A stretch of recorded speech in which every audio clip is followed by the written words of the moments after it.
Welcome to Matters Financial and Geopolitical from a Frontier. Thank you kindly for stopping by. My article over the weekend was about a US rate cut in 3 weeks being a racing certainty.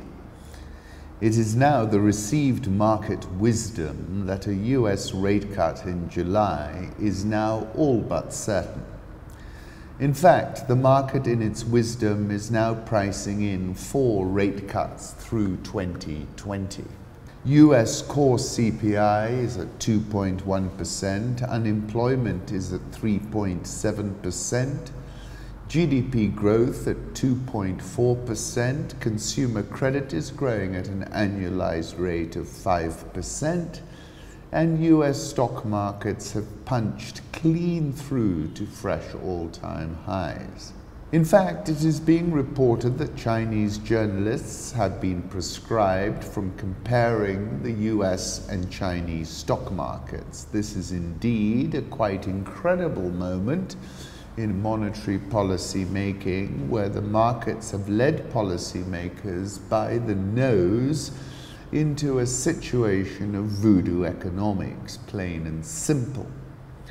The violence of the financial repression has forced interest rates deeper into negative territory in many parts of the world and spilled over into frontier markets where Kenya's Eurobonds have served up a mouth-watering 20% gain in the first half. The impulse has been so violent, it has overwhelmed just about every other calculation. President Trump has been bashing the Federal Reserve Chairman, and at least did not summarily dismiss him like Recep Tayyip Erdogan summarily dismissed his central bank chief a few short days ago. But the net effect is the same. The populists are now in charge, central bankers are now doing the bidding of their leaders, and Erdoganomics, where if Trump lays sanctions on Turkey for the purchase of the Russian S-400 missile defense system, the economy could crumble like a stale biscuit, might well be the precursor for where all of this ends up. The parrot is as dead as it was in the Monty Python sketch. Never mind that, my lad, I wish to complain about this parrot, what I purchased not half an hour ago from this very boutique. Oh yes, the Norwegian blue, what's wrong with it? I'll tell you what's wrong with it, my lad, he's dead, that's what's wrong with it. No, he's resting. Look, matey, I know a dead parrot when I see one, and I'm looking at one right now. No, he's not dead, he's resting. Remarkable bird, the Norwegian blue. Beautiful plumage. The plumage don't enter into it, it's stone dead. No, he's resting. All right then, if he's resting, I'll wake him up. Shouting at the cage, "Hello, Mr. Polly Parrot, I've got a lovely fresh cuttlefish for you, if you show," and he hits the cage. There, he moved. No, he didn't. That was you hitting the cage. I never. Yes, you did. I never did anything. Specifically with respect to the United States, stoking up the fire with rate cuts is a very dangerous situation because according to my calculations, the Fed will need to be raising rates into the election, something that will turn Trump apoplectic, I am sure. Further afield and interestingly, Singapore has been caught up in the US-China trade war crossfire. GDP in the export-reliant city-state shrank an annualized 3.4% in the second quarter from the previous 3 months, the biggest decline since 2012.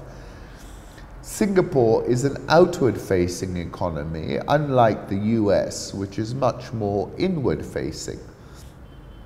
And therefore, this slowdown funk was predicted and predictable.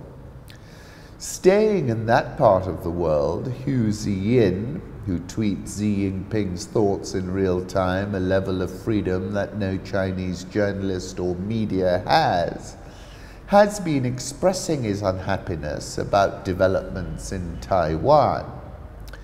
US-Taiwan ties breaching previous restrictions seems to be the trend. China increasing military pressure on Taiwan to suppress secessionists will also be a trend. These two trends will mutually provoke and confront, becoming top risk that could trigger military clash in the Taiwan Strait, he tweeted. The Taiwan Strait is a part of the geopolitical hotspot of straits, which also includes the Strait of Hormuz, where last week, according to a UK government spokesman, 3 Iranian vessels attempted to impede the passage of a commercial vessel, British Heritage, through the Strait of Hormuz. HMS Montrose was forced to position herself between the Iranian vessels and British Heritage and issue verbal warnings to the Iranian vessels, which then turned away. It's interesting how these global and geoeconomic choke points are flaring. The UAE's MBZ has bailed out on MBS's Yemen war, where the kingdom sure is bleeding the Houthis, but is bleeding in return. How MBS will extract the kingdom from this unwinnable war is as much a mystery as is the orb that appeared in the painting Salvatore Mundi, a painting that MBS bought for $550 million, and in Trump's first visit to the kingdom.